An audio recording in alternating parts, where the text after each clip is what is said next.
So I want to share with you 10 things that I've learned over the last 10 years. As I said, I really, really believe that words have power. I truly, truly believe that Rory Brennan Zuba finished all of the work that he came here to do. He finished all of it. When he was done, he left. Where did he go? He went home. Rory Brennan Zuba is home. It's where we will all go when we finish the work that we came here to do. None of us are finished with that work. How do we know? Look around. We're all still here. That's how we know. It's the first thing I know for sure, and I tried to get you to experience it as you walked into this beautiful, beautiful, beautiful sacred space. Consciously choose. It's a conscious choice that we make over and over and over again, that regardless of what you have been told, regardless of what you have been taught, you are one thing, and so am I. We are light. Literally, we are light, we are love, we are radiance. And in every moment that we are alive, we will either choose light or dark. We will either choose love or fear. We will either say yes or we will say no. And one thing I know for sure is if you say yes over and over and over again to whatever life throws at you, you will live a glorious, glorious life. So consciously choose to remember, you are light, so am I. This I have learned recently. It's absolutely fascinating. And it may be contrary to what you have been taught, contrary to what you believe. This is the truth. We all came here to live a most extraordinary life. And out there is an optimal, highest version of your life. There is an optimal, higher version of my life. Does that make sense? We came here to live a glorious life, period. But everyone has free will. I have free will, you have free will. And every step along the way, we either say yes or we say no. We say yes or we say no. And if everyone would say yes, we would zoom to that optimal life in no time. But we are human beings. And because people say yes, and because people say no, that optimal life keeps changing. It's like a kaleidoscope. It changes, it changes, it changes. So we have to be unbelievably flexible. And with everything that we are, we try to hone into it and say yes, yes, yes. And every so often we get glimpses of it. This gathering today was for me, it's part of that optimal life. I got a glimpse of it. This gathering today is part of that optimal life. And I said yes to it, and Susan said yes, and Matt said yes, and Noah said yes, and Troyanne said yes, and Sarah said yes, and Andrea said yes, and Catherine said yes. And as more and more people said yes, it became more and more and more glorious. That's how life works. So whenever possible, try to connect. And we can connect in silence. Connect in silence to the vision of the optimal life, the reason that you were born, and then draw it in. Draw it in. That's how it works. And be grateful always. Be grateful always. There is no one in this room today that is more grateful than me. Nobody. I'm so grateful to be standing here. I'm so grateful to be able to share this with you. Oh, this is tough. Oh, this is tough. This is tough for me. This is tough for me. Forgive everyone always. Forgive everyone always. For everything. Forgive everyone for frickin' everything. Always. This is hard, hard, hard, hard. Do it anyway. Do it anyway. I know this. I have lived this. In order to heal, I must forgive everyone for everything. I must forgive God, the world, the system, the medical community, the drunk driver, the one with the gun, my father, my mother, my spouse, my partner, my siblings, my family, my friends, my colleagues, my community, for whatever they did and for whatever they didn't do, for what they said and for what they were unable to say. I must forgive the ones I love who died. I must forgive them. I must forgive myself. I must forgive myself. But most of all, I have to forgive life for being life. Forgive everyone, always, for everything. Am I able to do that? No. No. Is it part of that rectangular, optimal vision that I'm trying to pull in as my life? It is. This is number 3. I take nothing personally. Ever. What other people say, what other people do, it's none of your business. People's opinion of you, it's not your business, it's not my business. The way people treat me, listen to this, the way people treat me is a reflection of the way they treat themselves. When you are with me, I want you to feel seen and heard and honored, but most of all, I want you to feel loved. When you are in my presence, I want you to feel loved. Because that's how I want to treat myself. If someone is cruel, short, bitchy, mean to me, that's the way they treat themselves. That's the way they treat themselves. Does that make sense? The way I treat you is simply a reflection of the way I treat myself. That is truth. Take nothing personally. Be grateful that people are giving you a bird's eye view of exactly who they are. Maya Angelou says something like, listen to people the first time when they tell you who they are. Believe them. In every moment, we are both the student and the teacher. Think about that. We're the student and we're the teacher. Right now, I'm in the role of teacher. You are students. Every circumstance that I encounter, every person that I encounter. And when I look at life that way, it changes everything.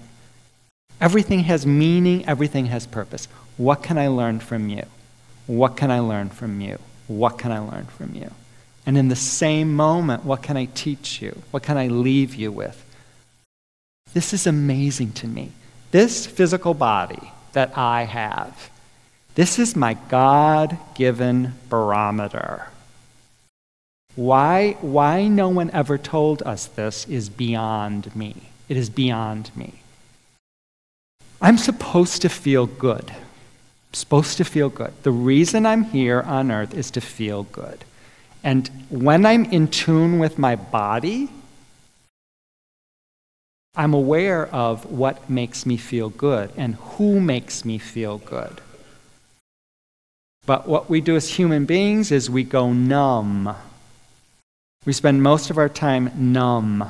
We numb ourselves with alcohol, with television, with prescription drugs. When we can't afford the prescription drugs anymore, we go to illegal drugs, with sex, with pornography, with video games, with exercise, with shopping, and on and on and on and on. We spend most of our lives numb, so we feel absolutely nothing.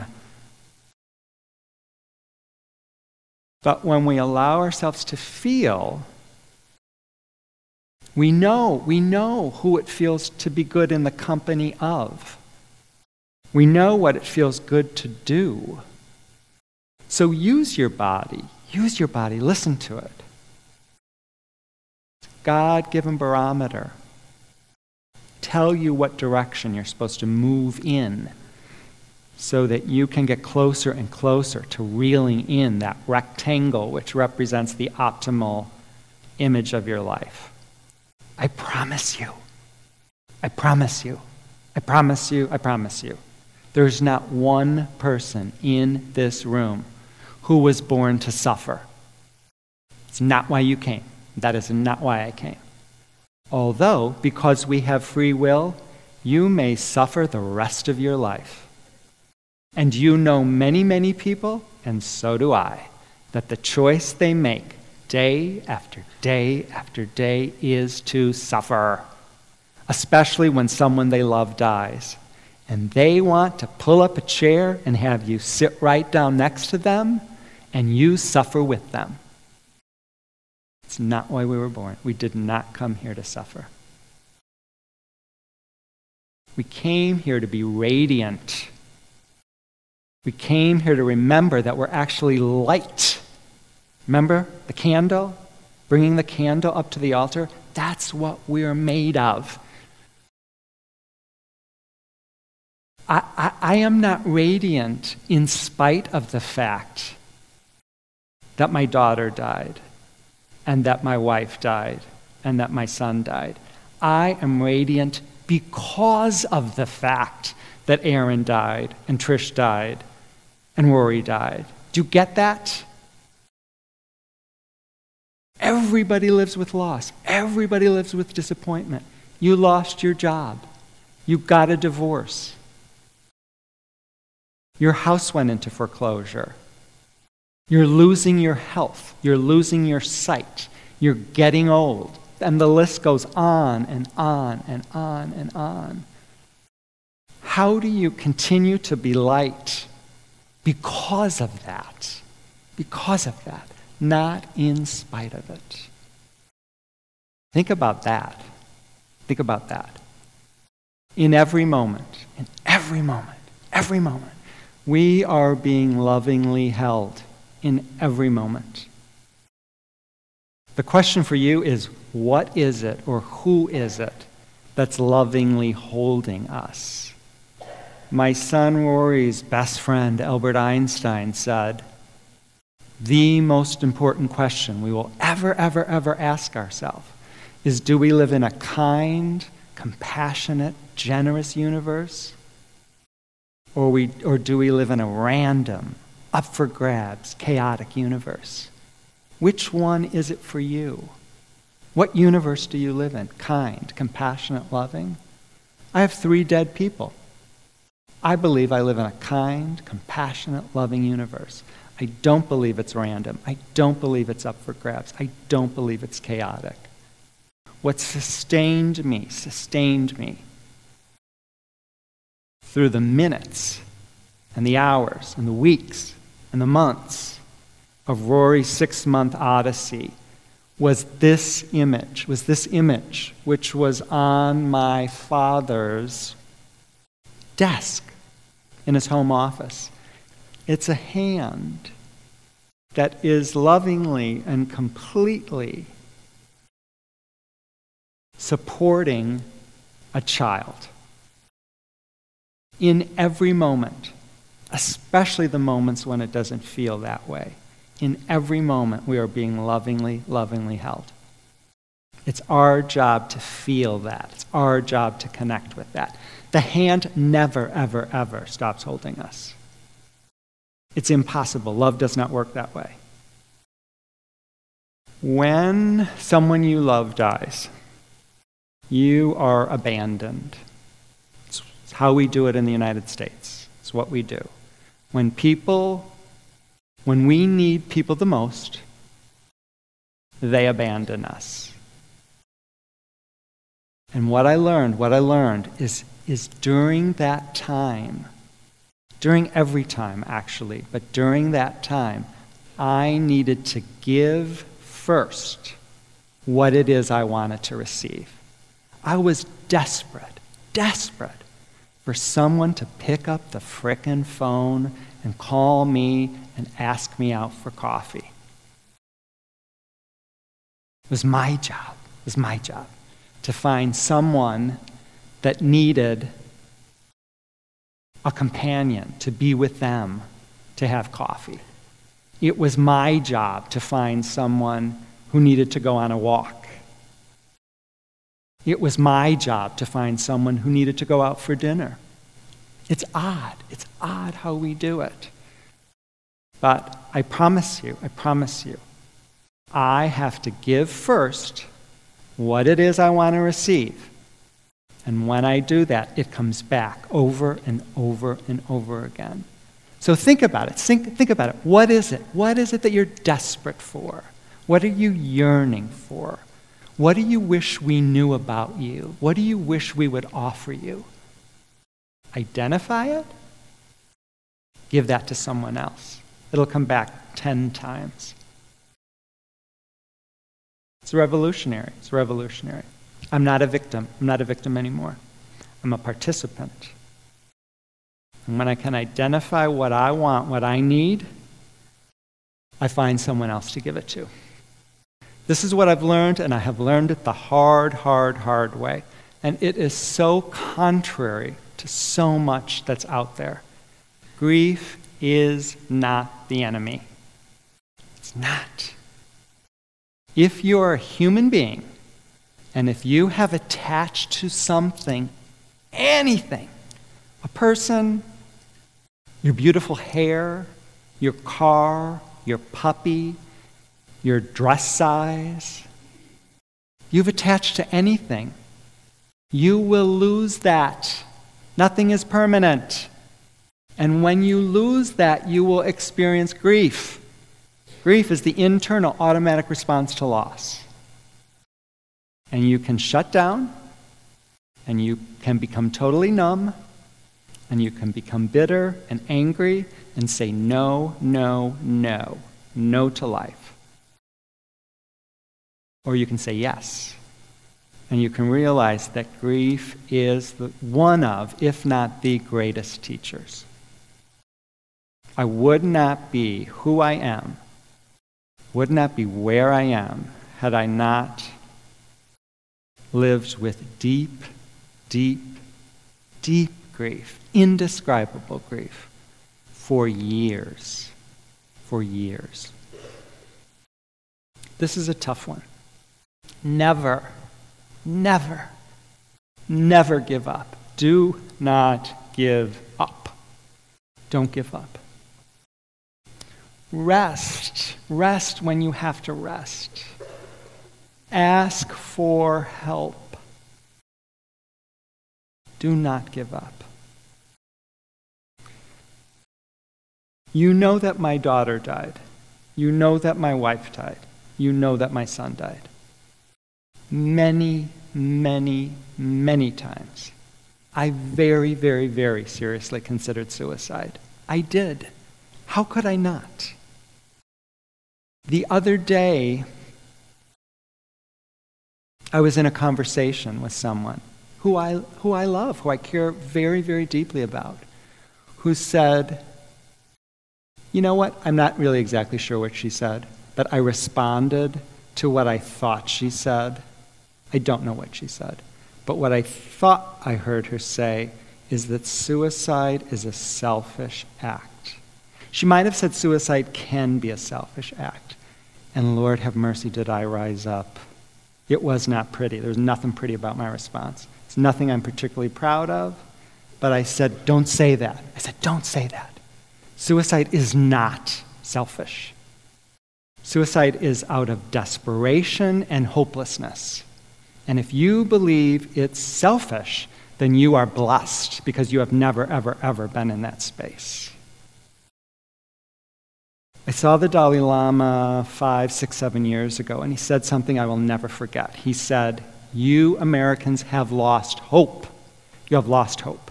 And that's why the suicide rate is so high in your country, and it continues to soar." When I heard him speak, I made a conscious decision that I wanted to become hope. I wanted to literally embody hope for other people. So what I am saying to you, it's very possible that there's 1, 2, 3, 4 people in this room today. It's probable. Who this week have thought, I have nothing to live for. I have nothing to live for. And if you're anything like me, you'll look normal. And you can pretend really, really, really well. But one day, you cannot hold on anymore. So my message to you, and it's a new message. It's a new message because of where I am right now. Do not give up. Do not give up. Do not give up. Rest when you have to. And the hardest thing is ask for help. This, I know is true. Think about an 18-month-old.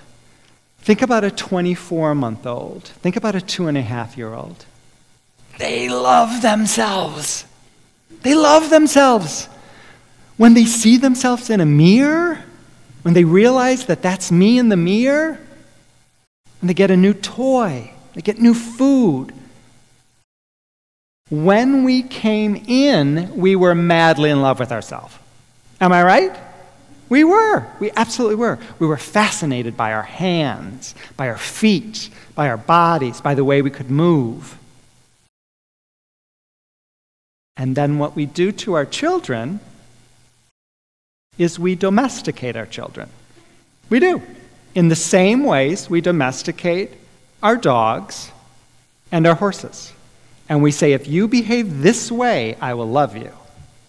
But if you behave that way, or if you behave that way, I will not love you. So we want to be loved. We all want to be loved. So we conform. And we pretend. And we take on roles that aren't really true to who we came in as. So, as I said, none of you are done, including me. None of us are done doing the work that we came here to do, because we're still here. And my suggestion is one of the most important things, and the most important challenges, the most important tasks, is to fall in love with ourselves.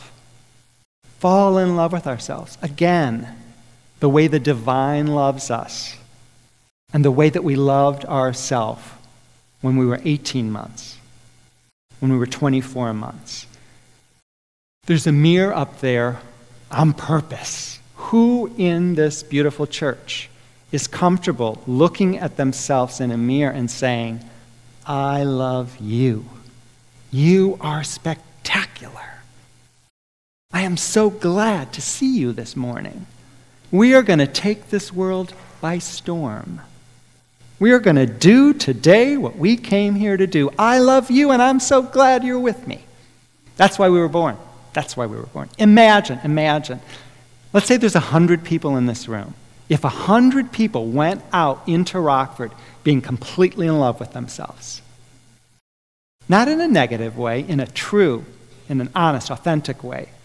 If I loved myself the way the divine loves me, I would be so kind to you. I would be so kind to you. Those are my 10 things.